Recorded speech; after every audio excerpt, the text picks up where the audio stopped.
Okay. Wait. Oh, no, the chains is out. Chain's out.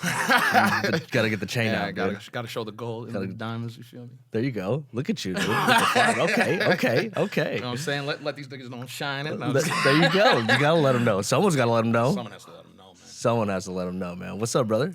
Nothing much. How you been, bro? I've been good, to see you, dude. man. Good to see you, man. Appreciate you coming on, bro. All right, thanks for having me, man. This is some fly shit. Yeah, dude. I had to get you on real quick because for those of you who don't know, Alan's shooting his first special coming up. Yeah, the first one. There you go, dude. The Genesis, that debut. Let's go, dude. Yeah, man. And how long has this been kind of like boiling down? Like how long you been doing special? comedy? Oh, how long have I been doing comedy? Yeah, that to lead up to this point. Oh man, it's been a long time. 15 years total. I started October 2009 at college. I went to Syracuse University. And there was this place called Funk and Waffles. It was like funk music and like very indie, like hippie type place. Mm-hmm. But they had an open mic every week. And they would have acoustic people there all the time. And one of my friends was an acoustic player there. And around this time, I had gotten the itch. You know, I'd always wanted to do comedy. I was the funny kid, goofy, kind of weird. And the first time I saw Sinbad, I said, that's it. Yeah. I want to do that. He was hilarious, dude. Yeah, dude. Afros and bell bottoms, man. Like, shout out Sinbad. Can I just say shout out Sinbad? I just know him from the Disney movie First Kid. Oh, yeah. He was amazing. Yeah, dude. Yeah, bro. Also, Jingle All the Way, which is my favorite Christmas movie. That's what. My favorite Christmas movie, It's bro. the best. People sleep on that. It's all the time, bro. I still want the action figure. I still want Turbo Man the action figure, dude. Yeah. Because, Sinbad has the mailman. No, what was his name? No, Dementor? No, those were the bad. That was the bad guy, Yeah. right? Fuck, I forget what his name is. I don't remember either. Damn. But it was a great fucking movie. Phil Hartman was in it. Yeah, that's right. Yeah, Rest dude. in peace, Phil Hartman. Rest in peace, Phil Hartman, dude. That was a great fucking movie. Didn't his wife fucking shoot him in the face? Isn't that while he was asleep? No. He was asleep on the couch, Jesse. Damn, dude. And I think she was on drugs or like gotta be something about their relationship. Man, can you imagine going to sleep and on the couch thinking you're safe? And your wife. And your own wife is like, why'd she do it? Bob, I don't remember No? I don't remember the details, but that was one of the saddest stories.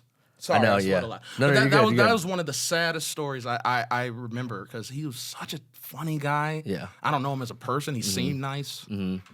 But man, you're right. What a tragic story. But yeah. Even the kid too. The kid got into drugs, right? That was Anakin Skywalker.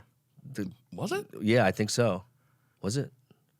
Yeah. I don't remember the kid. I barely. Yeah, it was. He got into like fucking meth. That was Anakin Skywalker. What? He became a meth head, dude. Really? Yeah, dude. That's not funny, but it's kind of that's terrible. It's Hollywood, bro. And it's that and I Hollywood was just about to shit. say it's that. Did you see what's the Nickelodeon pedophile shit? Oh yeah.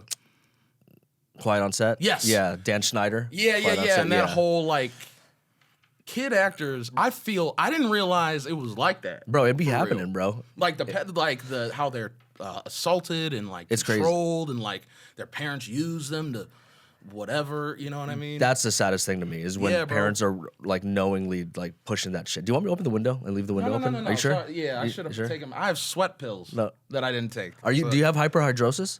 I have hyper fat guy. and I'm nervous. I'm nervous. Why are you nervous, bro? I don't know, man. It's just the camera, the lights. Eventually, once I get more comfortable, I'll stop. But I'm sorry. No, I'm don't be sorry. nervous. I promise I'm not dying. There's only like 30 people watch. 30 views a video. It slows down. Yeah, you know, it's just. I'm the guy in the LA open mic scene that everyone wants to come on the podcast with, but only 30 people. Only 30 people. You guys are helping me with my following. Yeah, I can't help you with shit. I forgot. Yeah, sorry, I didn't mean to. Go ahead, I'm listening. No, you're fine. I actually have psychic powers. I don't know if you knew this. I'm like a psychic medium. Yeah. Really? Like the reason why I bring this up is because I'm starting to see stuff. What are you starting around to you? Do you like to you like to masturbate to the tunes of Michael Jackson? Is that something that you like to do? Yeah, I've done that. I've definitely done that. Yeah, that's true. See? Yeah. That's a joke I tell. Not at all. No, not at all. Not at all. Are you sure? Yeah. Do you like Subway? I do like Subway. I enjoy it a lot. I don't know who it is, but there's someone standing behind you, and this person's telling me a lot about you.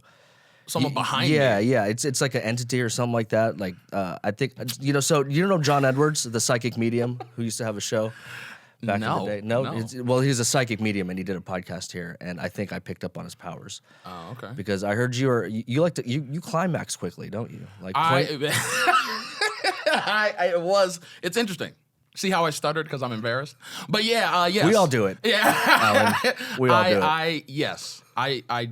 There was a moment in time where one pump is all it took. It was bad. Why do you think that was? It was mental. It was all mental. Did you jerk off a lot? No. During that time? Oh, wow. There you go, dude. There you go. But when I do jerk off, it's like once, and it's for like a long time. Like I try to really, a long. What's a long time? Sometimes it's been like 45 minutes. Yeah. Damn, dude. Yeah. You're yanking for 35 minutes? Not straight, but like, you know what I mean? I really want to get it all out. You know what I mean? Like, and then when I'm done, I take a shower and usually eat and go to bed. What's the post-nut snack? That's a good question. Subway. If I have it on deck. But, you have it on, okay, so what's your favorite sandwich at the Subway, though? Oh, man. I got to say it's Italian BMT. That's the one that got me hooked. Okay. Was the Italian BMT. All right. I'm a meatball kind of guy. I'm really? a meatball sandwich kind of guy. From there, though? From anywhere. Yeah, I enjoy. I live dangerous like that, dude. Okay, but I don't think I've had their meatball sub once. Yeah. Only once. And wasn't fucking with it, huh? Here's my thing with meatball sandwiches. Mm-hmm. I feel like it's hard to eat it because there's like just meatballs lined up. So like if you bite it, you might miss it, or like you get nick it, or it slips out, or you got to bite the whole thing. It's just kind of. Actually, that makes a lot of sense. I've never actually that never bothered me, but that makes so much sense. Why they should start cutting it. They should just start cutting it. Yeah. You know what I mean? Like quarters. maybe into quarters, not just half. Yeah, exactly. So then you can just do your thing. Or half. You could do half. I think half would be nice. I guess, yeah. Just to make it more manageable to put in your mouth. That's fair. Yeah. That's fair. Yeah. Now that I showed you my psychic powers, are you a lot more comfortable now? Yeah. Everything. Look, see, it stopped. Yeah. I guess I had to talk about Subway and jerking off. And I'm like, oh, I'm at home. Those interesting facts were brought to you by Adam Fink, everybody. I figured it. That's my guy. What up, Adam? I love you, man. Love Adam Fink. Yeah, that's my bro. Let's get back to comedy, though. Yes. 15 years coming up on your special. How long is your special going to be? Right now, it's clocked in at like 52 minutes. Material, just straight material. Straight material, okay. Man. I'm an OG when it comes to like specials. I want it to be more than 50 minutes. I want it to be an event. Like when I was growing up, like I said, Sinbad and seeing the people like that, I wanted that type of attention. You know what I mean? Like we all do. I found it. Right. That's why we do this shit, dude. It's like I found it. I remember thinking he came out and he was wearing a blue and black like jumpsuit. And I was with my family, my brother, parents, and he comes out and he just like everyone, oh, like I, as a young kid, I remember thinking like he didn't do anything. That's amazing. He literally walked from there to here. And they're fucking going and crazy. They're losing it. Yeah. And then I'm like, why? And then he starts telling jokes. Then my parents start laughing. Then my brother starts laughing. And I'm like, okay, I want that. And because like I said, I was already funny. It's kind of like here's what it's like being a stand-up comedian to me. It's like having superpowers, but because you're funny. You know you have it. But you don't know how to use it. It's not harness. You need a Professor X to like teach you Jean Grey how to get her shit together. Yeah. You know what I mean? You have to harness it. And once you learn how to harness it, then you can use it how you want. And so I didn't actually have the balls to even attempt stand-up until I went to college. Oh, shit. Because I was so afraid of doing it. My parents are doctors. My brother became a lawyer. Oh, shit. You feel me? Yeah. And so I'm just the goofy motherfucker of the family. But that I knew since a very young, I'm like, that's it. I didn't know how or what. I said, I want to be involved with something in that arena. Mm-hmm. And like I said, it's easy for me. And not to sound like an asshole, well, it's just we have it in us, dude. Like, right? Like Right. it's just, and it's like even before I started stand up, getting the laughs and being that center of attention, it's addicting, dude. Like that's the word. it's addicting. Because as I like I said, October 2009. Thank you for bringing it back. October 2009.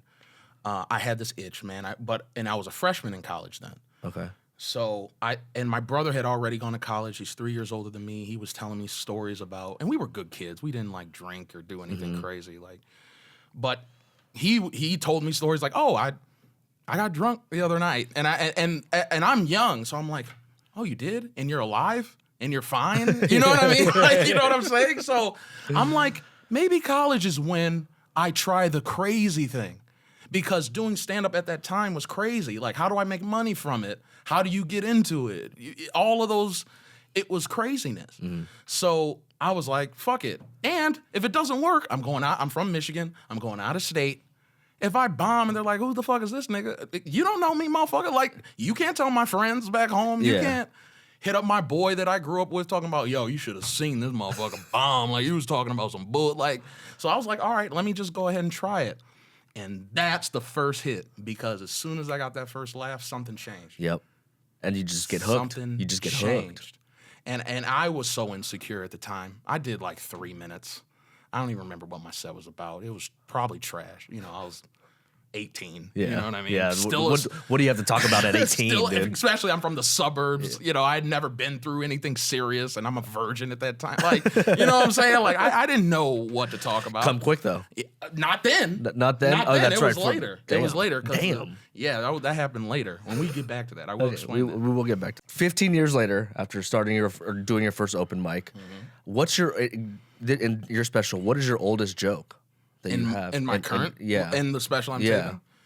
Because this is your first one, right? First one. Nothing I did back then is in it. Because my first big joke in college, I remember my first big joke. I don't remember my first joke. I remember my first one where I'm like, that's the closer. Like, you know what I mean? Like, that kills, you know? It was, I had this joke, and it's still on YouTube. You can search it. Yeah, I mean, a stupid ass polo. I swear to God, search Alan Peterson comedy. You'll see it. The first joke, that's not my first set, but this is like, I tell this joke. And essentially the joke is like, ladies, you got to stop, teasing us. When you're dancing in the club, you just grind on us, get us all hard in the pants, and just walk the fuck off. Like, where the fuck are you going? My dick is like, I can play baseball with this. Yeah. And that was like the big, and I do like I do the stupid ass act out, and it's a lame joke. Yeah, you know what I mean. But it got laughs. But right? at the time when you're talking to college kids, we're all horny. You know what I mean? Like that was like, ladies be that's true. You know what I mean? That's very true. That was like my big, and I was like, yeah. So like once I had that, I had the confidence, because you got to build your confidence up to like explore different subjects and things like that. But I was so insecure after the first time I did stand up. I literally, or at the open mic, I go, should I keep doing? I literally asked the audience if I should keep doing this, and they were like, yeah, like, you're great, or whatever, right? And I was like, all right, cool. Call my dad, tell him, like, because I went to school for something else. I'm all over the place. But anyway, that wasn't when I got hooked, though. I was like, okay, that's cool. I'm good at it. I still didn't trust it as a career. Of course, I still don't trust this as a career. You know what I mean? Do you trust it as a career right now? Now I do. I don't have a choice. I've been doing it for 15 years. Trust me. Year 7, I was like, I might have fucked up, nigga, because this is not working out the way I thought it would. But this is why the real addicting hit for me, I opened for Damon Wayans. No kidding. Yes. Not a lot of people know this. Damn. Only my second year of doing comedy. Damn. And it was in front of 1,000 people. Shine Auditorium, 2010. I'll never forget. You could search it, whatever. I was one of 4 openers. I went first. They gave me 10 minutes. I killed. Damn, dude. And Damon, yeah. And so it's one thing to get a laugh in a cafe. Yeah. 1,000 people laughing like a way. It's like, and you can't see them really because the lights and all. And I'm just like, that's when I got hooked. Fuck, That's dude. when. And then I got off. And of course it was confirmed. Everyone's like, "Oh shit!" But like, I felt like a low key celebrity. Yeah, yeah. Bad bitches that would never talk to me is like, "Oh my god, like you so funny." Like I'm like, "Whoo, I could get used to this." Yeah. And then there was an NFL Hall of Famer there named Floyd Little. Rest in peace. He was a Syracuse legend. He was in the front row, and I went to go up to him. Because I was like, oh shit, that's Floyd Little. I'm about to get a picture. And before I could say anything as I'm coming up, he says, hey man. And he goes, hey man, that was very funny. He grabbed me like this, like he put his arm around me. And he goes like, and then he pointed at the stage and he's like, you belong up there. Keep doing this shit. That's like crack. That's heroin. That's comedy heroin right there. I'm hooked. Then from that moment on, that night, I said, okay, this is it. This is what I'm supposed to be doing. And ever since then, 15 years later, here we are. It's been a tumultuous road. It's been hard.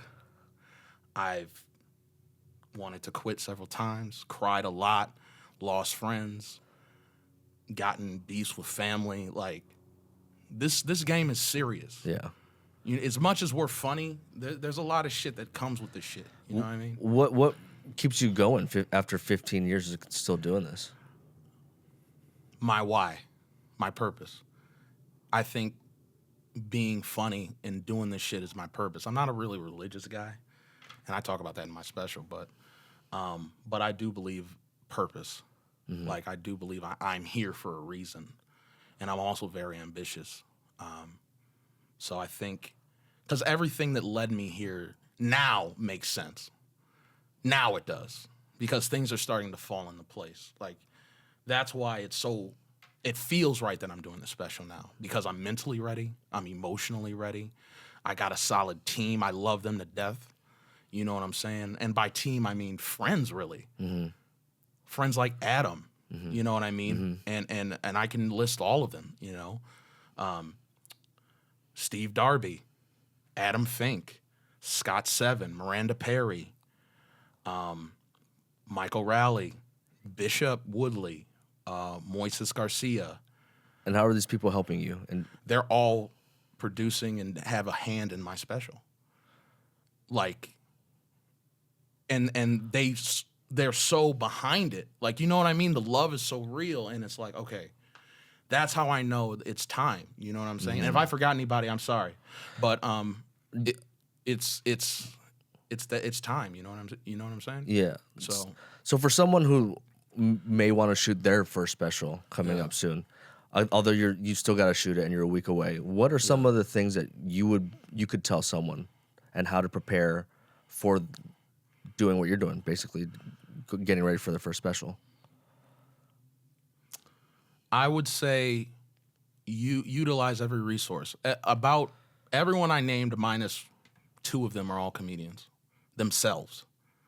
Because like you said, you know, being a full-time comedian is hard. But us as comedians, most of us out here in LA doing shit, have other backgrounds. Like you were just telling me about yours, how you know how to fuck with cameras and lights and all this editing and all that. Audio, like, and when you're in LA, you go to parties, you meet other comedians that know this, but you have to just kind of keep a mental Rolodex. And I would say, you know, also be aware of who fucks with you for real. Because these people I named, and I hope I didn't miss anyone, they fuck with me for real. And they want to see me succeed. So as long as you keep your network that makes sense, then you can pull on those people. Ask them for help. Because I'm not... Yeah, I'm an executive producer of this. I'm payroll and everything else. I've never done this shit before. But I'm sure it allows you the freedom to work on your bits. You know what I mean? Prepare, hit the mics, do all that stuff. What are some of the side, like on that side of the coin, right? Like you talk about your team. What's in terms of the comedy, like as the comic? What are you doing to prepare for the special? Man, well, first and foremost, I've had 15 years to prepare. Like they say, when you're an artist or your album took your whole life to write your first project. I don't know if you've heard that. They say it took your whole lifetime up to that point to write your debut. And because you're taking all of your life experiences, all of that to that. And 15 years is a long time. I have definitely over an hour of material, but what am I trying to say in my first special, right? And so I wrote it probably in January, and I didn't finish it until March. And between that time, obviously, I'm doing what every comic does. You can't avoid it. Hit open mics, shows, hit open mics. You know what I'm saying? And that is, you can't avoid that. If you want to get good at this shit, and if you want to be sharp, you got to put in the work. You got to put in the time. You got to be on stages, shitty venues, good venues, no crowd, black crowd, Asian crowd, white. Because, like I said, we're superheroes, man. You don't want to be one-dimensional. Oh, I can only do white rooms. Why? Why are you only doing white rooms? Oh, I only do. You only do what? Why would you limit yourself like that? You got to get out here and try to make everybody laugh, whoever they are. Yeah. You know what I'm saying? So where are you going, like, hitting mics to get that kind of time, though? Like, or how are you piecing it together, I guess, is a better question. Oh, you mean for the hour? That, I'm going to be very honest with you. I'm not practicing the hour anywhere. I've done the hour twice now, because It's Just Comedy, who is associate producers of my special, shout them out as well. They that's run by Scott Seven and Michael Raleigh. Okay. I don't know if you don't know them, you need to get familiar. Okay, they're huge in this, and so they have this thing called It's Just an Hour showcase, where where comedians can get an hour. I did that twice to run through it. That's amazing. To run, because like you said, in L.A. and Los Angeles, you ain't. You're gonna get up in. I'm not 15 at most, right? At the most. And if you're a feature 20, yeah, that's only a third of what I need to fucking do. Yeah. So to be very honest with you, Jesse, no, it's a lot of faith based, because these jokes I've been working on, I have been doing for the past 3 years. So most of them I know work, and the ones that I wasn't sure about, those are the jokes I went, because that one joke or these two jokes I could work on at Fourth Wall NoHo. This 5 minutes of that joke, that 5 minutes of that joke, because I'll do back-to-back NoHo, back-to-back mics all the time. So I'll be like, all right, this hour I'm gonna just do no material. This hour I'm gonna work on that joke. This hour I'm gonna work on that joke. Then you go back to the lab and I audio record everything. You go back to the lab, you listen, you look at what you're doing, what didn't work, what didn't hit, and then you adjust it as you go. Now, and that is, like you said, it's like Frankenstein. You kind of got to piece it together after that.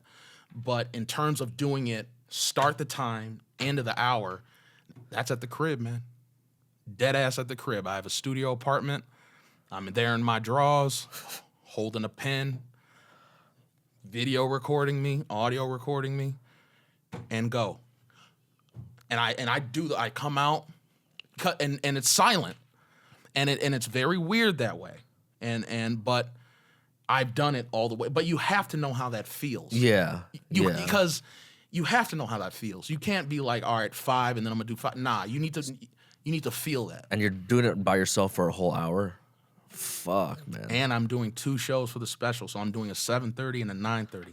So and this is what's, we got to be a little bit crazy too. I'll do an hour, wait 30 minutes, and then do it again.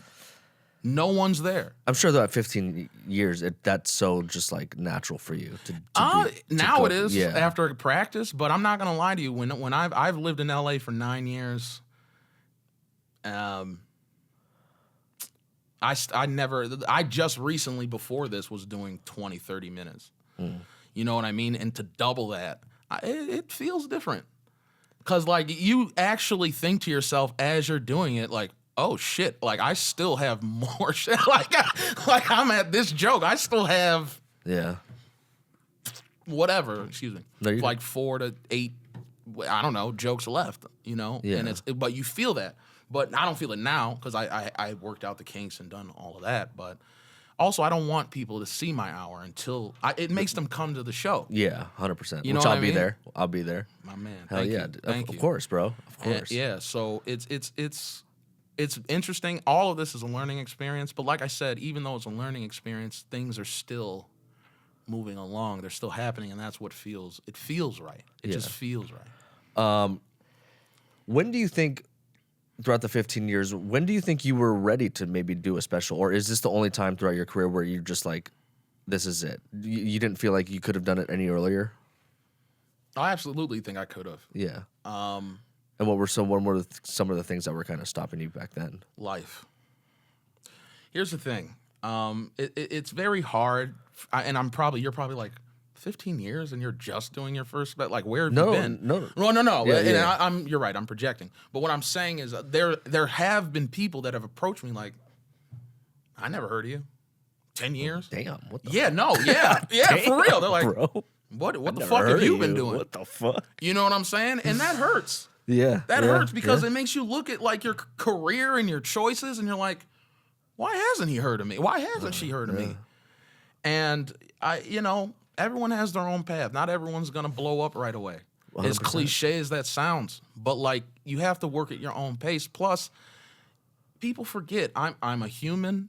I make mistakes. I have my issues. I have had depression and anxiety since I was 16. That's been a real issue for me. Right. And I wasn't always the best with coping. So like when the pandemic came, for example, that's real life shit that happened. I lost my ex, my job, and comedy went away. Yeah, man. And I hit the bottle hard, bro.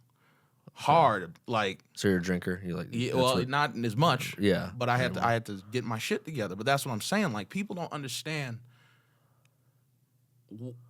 Like people don't understand the ups and downs of life, and also trying to cultivate this dream. Like it's very. You need to have bandwidth for that. Mm-hmm. And sometimes I didn't have it, and sometimes I wanted to stop. I wanted to quit after the pandemic. Even in 2021, 2022, when shit was coming back, I was like, man, fuck this shit. Yeah. You know what I mean? Like, what was the thing that made you fully commit to coming back? It's what I said earlier. Like, I had to look in the mirror and say, like, so you moved away from your family. You made this decision. What are you gonna go back to school? Hell no, I ain't going back to school. Like, so you're gonna get a different career? Then no. My day job, I'm an assistant or a coordinator or whatever. Which is great. I'm grateful for it, but that's not what I came to LA to do. Yeah. And so it's like, so I had to ask myself, so you're just gonna do that the rest of your life? And no. Obviously, I'll do it because I'm good at it, and and I'm grateful for the work, and I do a good job. They like me and everything else, but this is the dream. I want to do interviews like this every week. Yeah, 100%, dude. You know what I'm saying? Like this is what I cried for, what I fought for. You feel me? So I think, like I said, everything happens when it's supposed to, and that's why I said it just feels right. And there's a very long answer, but the short answer is yes, I could have done it earlier, but would I've been ready for everything that came with that is the question, and I wouldn't have been, because I had the material, I had the experience, but I didn't have the resources. I didn't have, because I was waiting for Netflix to knock on my door, for HBO to be like, you want a special, which is silly. You got to go out there and get it. You got to go out there and get it. Especially now, look. Anybody can do it now. Everyone's doing it. Everyone's doing it. If you ain't, I'd be shocked if you're a comedian in LA without a camera. Yeah. Everyone's out here trying to put, because that's what it is. It's the Wild Wild West. Put it out, put it out, put it out, put it out, put it out. And how, but now the trick is, how do I cut through all that fucking static? You just got to find your way, dude. Yeah. You got to find your way. I think you're, whether or not you think it took you a long time to get here, I don't think so. I think everything is meant the way it's supposed to happen. You know what I mean? And I'm starting to believe that too. Yeah, dude. And like you going through that shit in the pandemic maybe helps you realize and appreciate comedy more, which is why you have this energy that you're gonna bring to the fucking hour. It's underdog story, man. Yeah. And I think that's why I have so many people in my corner. Right. Yeah. People want to see this. Because I've been out here. Ask about me. Like, I hate to sound like a rapper, but nigga, ask about me. any big name you know, they know me. Now, I'm not like Dave Chappelle. That nigga doesn't know me. But you know what I'm saying? But like recent ones, like recent big boys. I don't want to put my people out. Mm-hmm. But you know what I'm saying? Like I've been in the trenches with most of them. Yeah. So it's not like I haven't been around. I've helped, bring people into the game. Right. You know what I'm saying? So that's why sometimes it's offensive to me when people hit me with where the fuck have you been?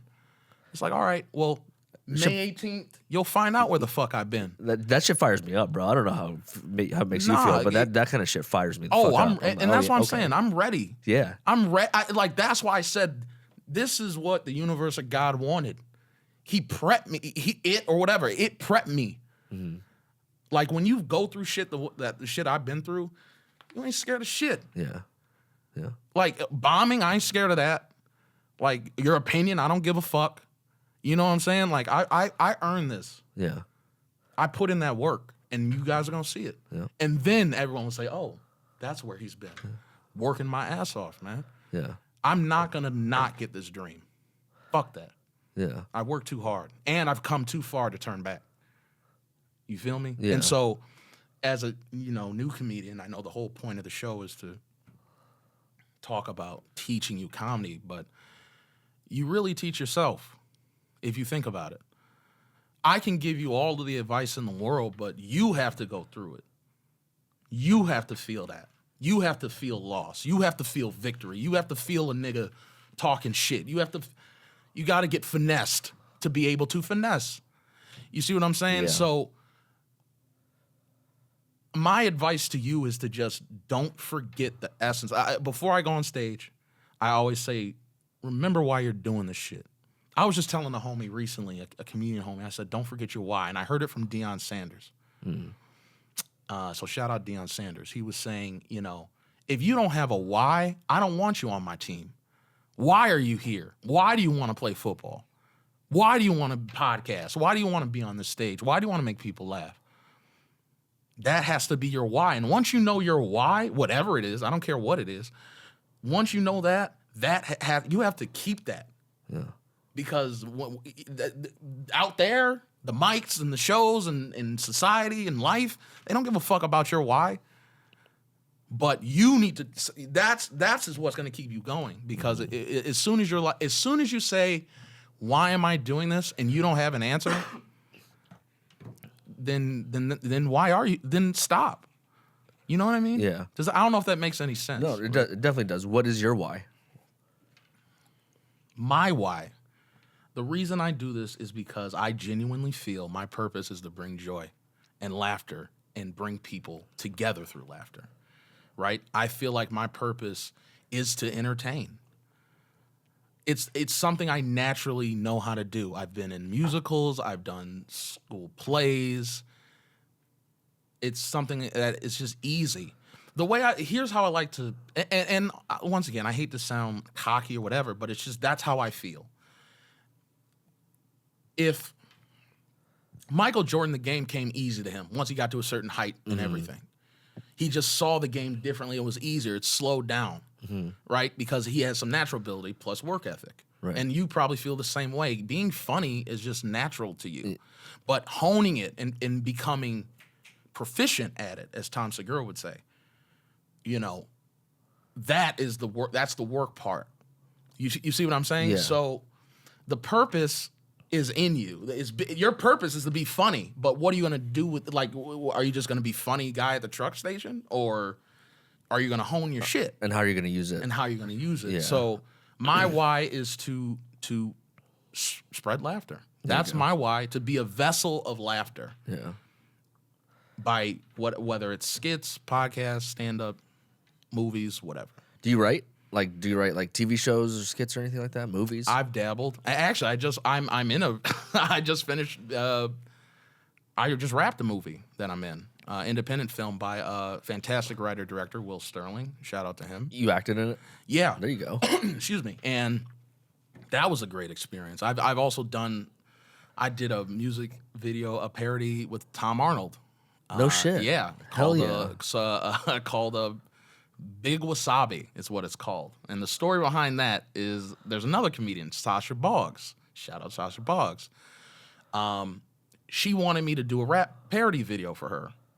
And I was like, okay, like all right, because I do comedy in all forms. I've written skits, I've written pilots, all that shit. I have Celtics. You know what I'm saying? Like I have that. So because you got to get it how you live. Like I don't like to be one dimensional. Although stand up is that's the core. Right. Right. All the movies and all that other stuff, like I'll do supplementary to right. But the base, like the root of it, is stand up. And so, in any event, I'm a big hip hop head. I've done some other shit, random shit. Like I did a music video that I wrote, repping my suburb called West Bloom, the 248 anthem. Yeah, I gotta hear this shit. Yeah, it's on YouTube. It's all there. Shit. It's the 248 anthem is what it's called. The 248 anthem, and it's me back home in Michigan, like rapping and so my thing is I'm from the suburbs, right? And I have this thing called cul-de-sac gang or whatever, and I'm rapping in the cul-de-sac and all this shit, and I edited it. I had a camera, and it was me. You know what I'm saying? And so I did shit like that. Yeah. Like I get creative. Yeah. She saw that. She said, "I want you to do something similar for me." And I said, "Okay, what do you want to do?" So Sasha's white, and she goes, "I want you to write me like the kind of the white girl like rap song, like a goofy white girl rap song, like about shopping at Target or." Just shit that she does.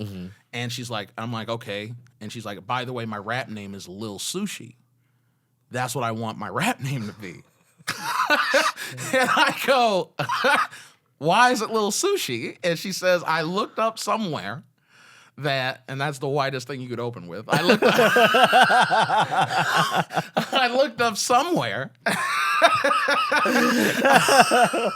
I looked up somewhere that your rap name is Lil plus the last thing you ate.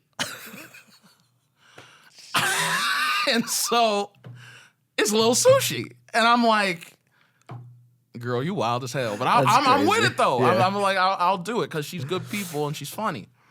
And so I did it. I wrote her raps. I wrote my raps. I wrote a whole thing. We filmed it at Fourth Wall NoHo. Oh, there you go. Use your resources. Yeah. Use your resources. Because fuck it. What else are you going to do? Yeah. So I got in there. Travis Clybourne, shout out Travis, was there. His wife at the time and other people were there that kind of helped us film it. Daryl Della directed it, who was a connect through Sasha. Got to work that network, man. Yeah. And he edited it and everything, and we put it out. And like you said, 2 people saw it. Like no one gets you know what I mean? No, you said 30 people will see this. Yeah. No one saw that shit. But I pushed it. No one saw my 248 whatever video. Pushed it. But guess what? 2020 comes around. Guess who hits me? Sasha. Hey, I'm working for Tom Arnold now.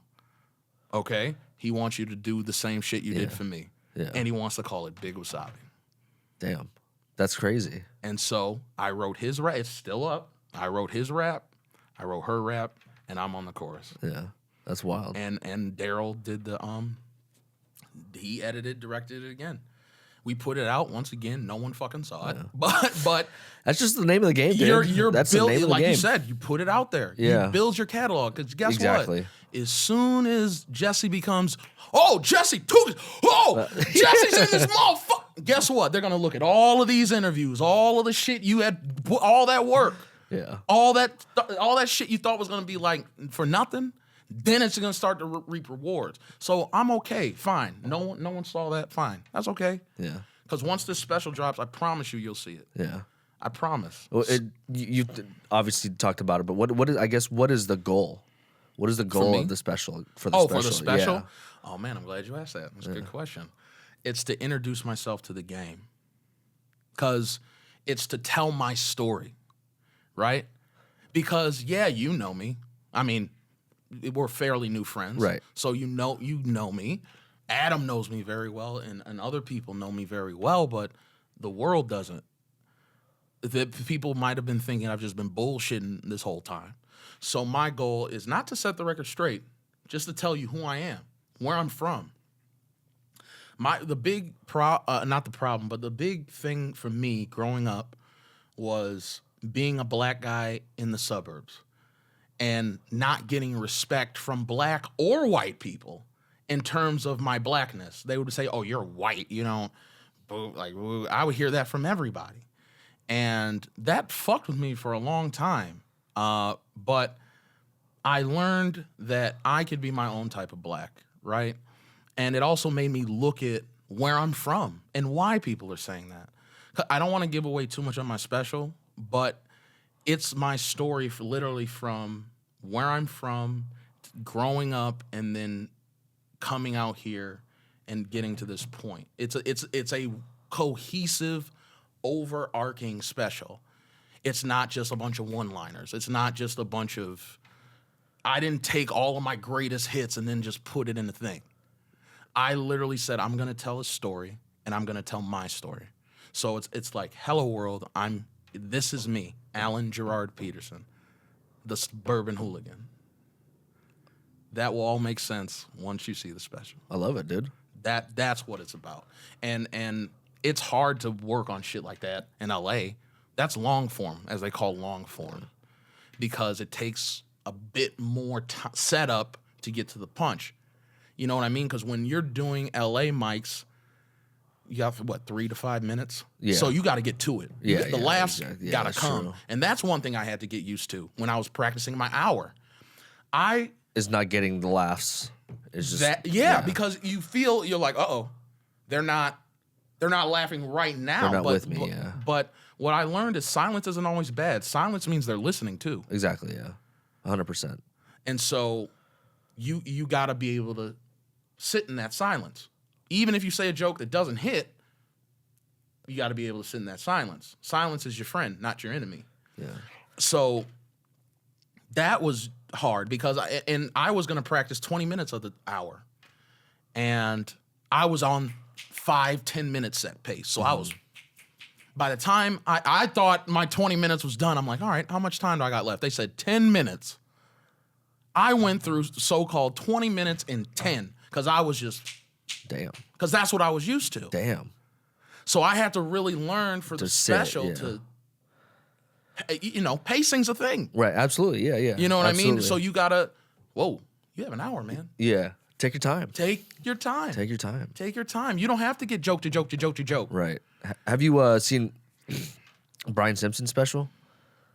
I haven't. You haven't? No. That's kind of like what you're talking about. It's like that? Yeah, it's like that. It's where it's very just like slow. Oh, it's not... It builds up. Not slow, but it builds up. Okay. You know what I mean? Fair Yeah, enough. it builds up. It funnels down to that punchline, and it's great. It's great. Yeah. Okay, it's yeah, like yeah. jazz. It's like what's his? I think Neil Brennan. He comes in here and shoots his podcast in here. He does. I love it. Yeah, and he we talk about all. I told him like about Brian Simpson. I think he's got this. Sorry, Neil, but I think he's got the best special of the year. Oh, Brian Simpson. Yeah, really, bro. Dude, it's fire, bro. That's like my kind of comedy. It's just jazz. Really? It's jazz? Yeah, Neil Brennan called it jazz comedy. That's what you just sit there with some brown and just fucking chill, bro. I'm more high energy than that. Yeah, I'm definitely more high energy than that. I'm you not are sitting actually. on Yeah, it. you are. You are. That's why I said Brian Simpson. I don't think is a good comparison in terms of what I'm doing. No, and that's no disrespect to you. He's a juggernaut. I mean, Brian Simpson is a legend. Hilarious, bro. You know what I'm saying? So I'm not. That's not any strike against him. But if you think if you think my special is going to be like that, it won't be like that. Yeah, no, not at all. I think what you're talking about the how like to talk like talking about where you not getting those like it's not like punchy, punch, where it's just like you're telling the story. Yeah, that's what I felt like. Yeah, that's what I felt like Brian my Simpson. bad. Yeah. So that's essentially what it's like, and yeah, I think comedy in general is like jazz. True. Right? Because you got Coltrane, but you also got Duke. John Coltrane. Yeah. You know what I mean? Like, yeah. People do shit differently. 100%, dude. You know what I mean? The way you make people laugh isn't going to be the way I make people laugh, and it should be that way. Yeah, 100%. You know what I mean? I don't bro. want to sound like you. Right. Yeah. Right. Even certain jokes, you switch it up. Certain jokes too, right? Like I'm guessing. Like, what do you mean? I guess the pacing of how you're telling the joke, like maybe you're erratic, and then maybe you slow it down. Stuff like that. Yeah. That's how that. Yeah. The That's pacing, true. yeah. It's almost like you're taking them on a ride. You know, because there's one joke where I say this long, slow, very thought out, looking at everyone in the audience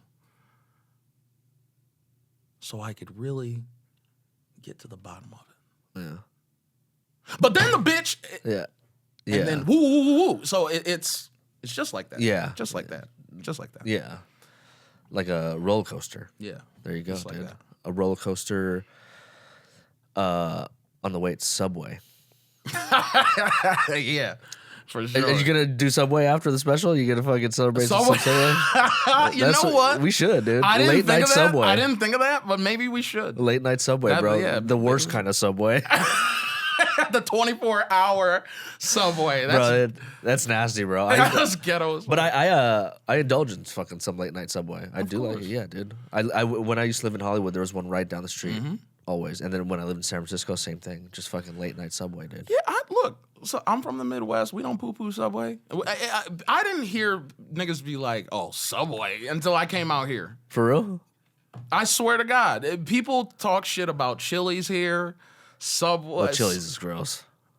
I'm gonna fuck you up. Chili's is nasty, bro. It's not gross. That's nasty. No, it's not. Wait, where are you from? Vegas. You're from Vegas? From Vegas. Of course you think Subway, Chili's is gross. Well, we had Chili's there. Oh, no, actually, I'm thinking of Chevy's. Remember Chevy's? No, I don't know No, what Chili's damn. is. Chili's is okay, actually. Yeah, what? It's okay. Come on. It's good. Yeah. I ate there for 8 birthdays. That was my birthday restaurant, motherfucker. Did you guys have islands? The islands? No, We have it out here. I didn't see that until I came out. Yeah, here. that shit. That was my birthday shit. That was your in birthday Vegas, shit? yeah. The islands, That was bro. your birthday dinner, right? Yeah. That's yeah, why yeah. when people are like, "Fuck Chili's," I'm like, "That was my birthday spot, motherfucker!" Like, how dare you? Like, fighting words. Yeah, like molten chocolate cake for dessert. Got the nachos with the fucking. Y'all know what the fuck deal is.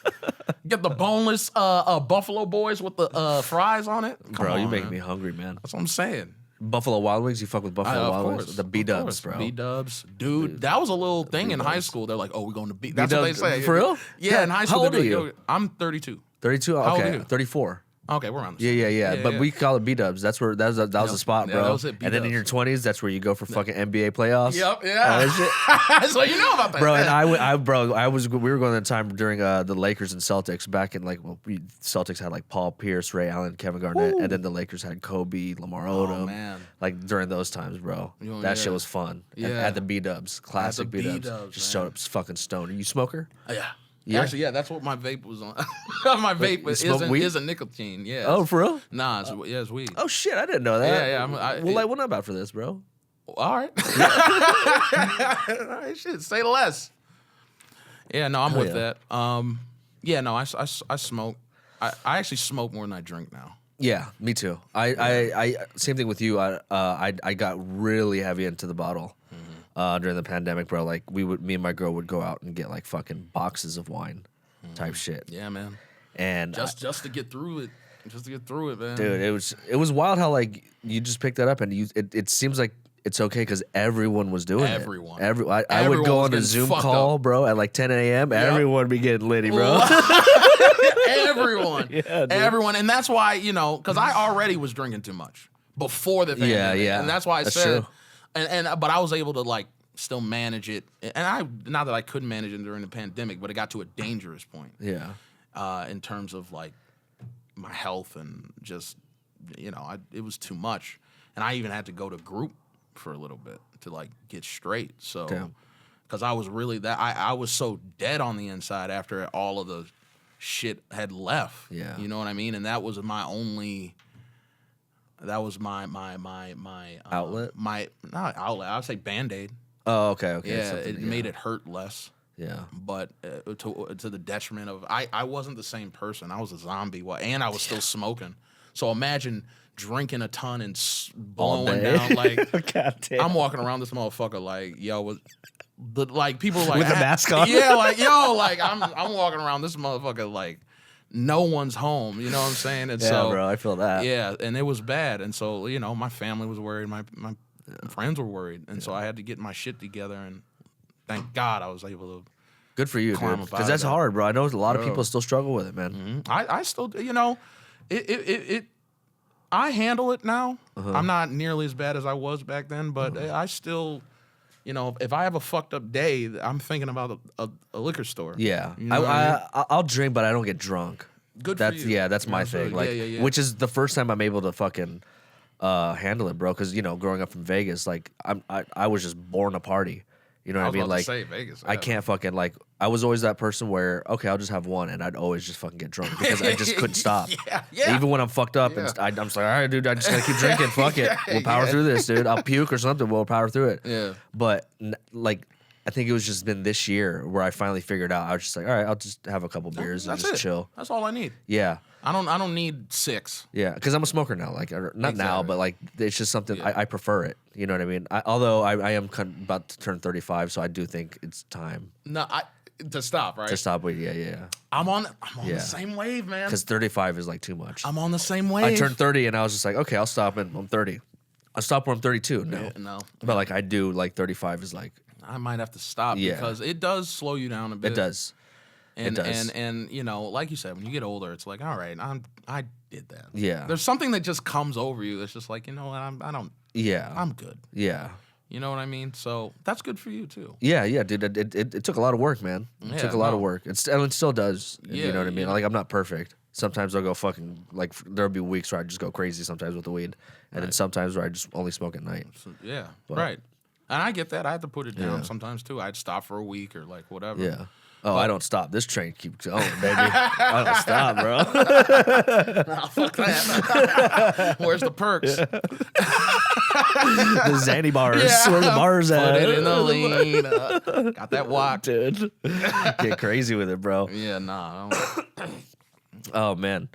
Let's see. What's the goal 10 years from now? What do you see yourself 10 years from now? That's a good question.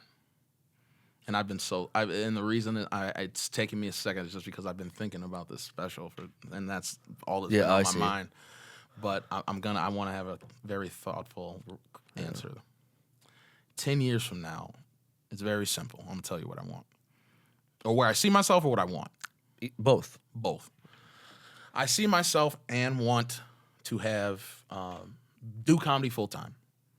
Be a stand-up comedian full-time. I don't have to be famous, but I want to be able to easily support myself and my girl, love you, babe, and her, in our own home somewhere. Like, that's a nice crib, though, not on some, like, I want a pool in the back type shit, you know? I want to be able to do that by doing stand-up with my girl, have a nice place, have a dog, and also still do podcasts, still do movies and things like that, and maybe start getting this, because I look, depending on the success of this special, I might make another one on my own, and then a third one, and a lot of people are putting them out for free. Yeah, dude, on YouTube, and then they're just making clips.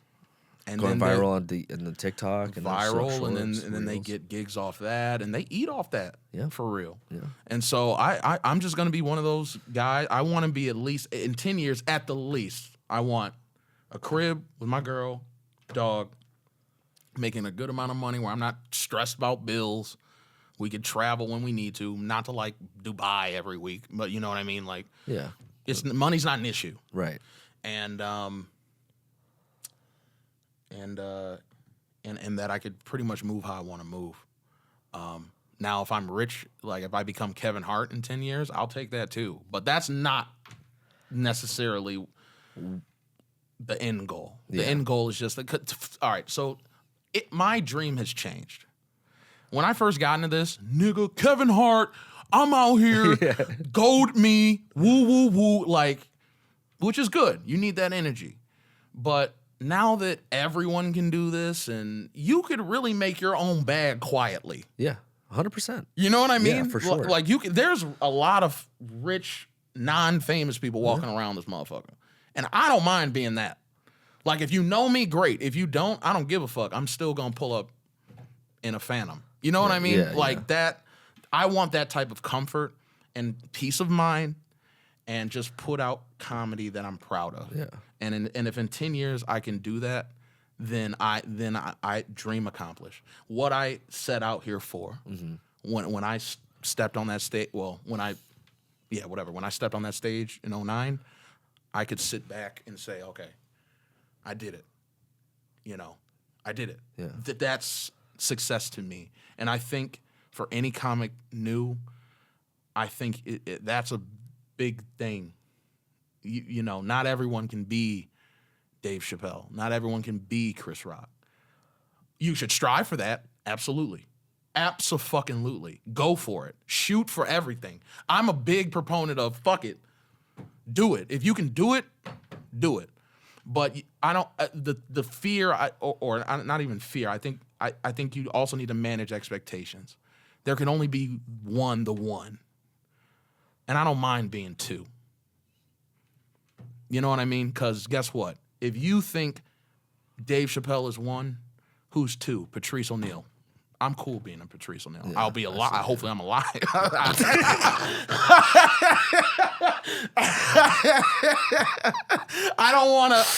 I want to be funny as Patrice O'Neal, but a nigga doesn't want to die. I don't want to die to be Patrice O'Neal. That's why me sweating is scary to me. I got to get in the gym. I got to get in the gym too, bro. But that's what I'm saying, because if you think about it, what's bad being a Patrice O'Neal and not a Kevin Hart? What's bad being a Todd Berry and not a Kevin Hart, or Neil Brennan and not a Dave? The people I'm naming are fucking geniuses. Amazing, dude. They're fucking juggernauts. Yeah. I'd be proud if someone said you're the black Dave Attell. I'd be like, thank you. You know what I mean? I'd be like, that's the night, because he's a real one. Yeah. Nick Kroll's a real one. Dude. Yeah. These boys are real. Yeah. You know what I'm saying? Like Martin Lawrence, like I can name him for days. Yeah. And that's the other thing. Study. Yeah. Be a student of the game, right. Jesse. You gotta be a student of the game. I watch some form of comedy every day. And I try to watch a special every single night before I go to bed. That's my bedtime story. It's someone special. Even a comedian I don't think is funny. I'll say, all right, who the fuck is this? Let me see. And I'll give him a shot. Yeah. Old comedians. Charlie Chaplin, Richard Pryor, Paul Mooney, whoever, George Carlin, like everything. You got to be a student of the game so you could soak up information. And that's why I think what you're doing is smart. Because you're gonna pick up so many gems from so many people, so many stories, and that's invaluable. You know what I mean? Because hopefully you're able to maneuver better based off of our bumping our head and stumbling and shit. So it's very smart what you're doing. Well, there you have it, guys. Neil Brennan, Joe Rogan, all of you guys, step aside. It's game time, bitch. This is game time. This is game time. We on that ass. Let's go. Fuck you think? Hemorrhoids, nigga. All right, dude, and we're gonna end it here. Anything you want to plug? Obviously, you got the special coming up next week. Where can people go fucking buy tickets? Where's it gonna be? Time, place, let them know. All right, boom. So Saturday, May 18th, we have 2 shows at the Fourth Wall Cafe in Hollywood. A 7:30 show and a 9:30 show. Get your tickets now. It's on Eventbrite. You could find that link at my Instagram, which is AGP The Funny Man. AGP The Funny Man. And I'm there. You could go to the page and go to my link in my bio. Go ahead and get tickets there. You could go to my X or Twitter or whatever, which is the same handle, AGP The Funny Man. Find me on Alan Peterson Comedy on Facebook. And TikTok, same thing. AGP The Funny Man everywhere. Please, please, please buy tickets. Please come through. It's going to be a special night. Jesse's going to be there. I'm going to be there. All LA comedy is going to be there. It's going to be lit. And I promise you it'll be a good show. I have a movie coming out by Will Sterling. Just follow me and keep an eye on that. That should be coming out in the next year. What else do I got going on? That's the main thing right now. But if you want to see reels or anything that I've done, hit up my social, man, and hit my DM if you want to collab or whatever. And I'm with it, man. So just, yeah. There you go, guys. Well, before we go, another thing. I hear that Alan Peterson likes to take his poops completely naked. Absolutely. That's the only way to take poops. Not in public, though, because that's too much. people know you're doing it. You know what I mean? Like, I don't want it, motherfucker, like, hang my pants while I take a shit. No. Not at work. You know what I mean? But the safety is of his own bathroom at home, yeah, guys. I like to stretch out. There you go, guys. All right, guys. If you want to hit up Subway, make sure you type in AGP Funny Man for your special code today at Subway. Boom. Thank you, sure everybody. It'll be free. Alan, I appreciate you, brother. Appreciate you Thank too. you for coming Thanks on. having me, All right, guys. Thanks for listening and watching. Until next time. Bye.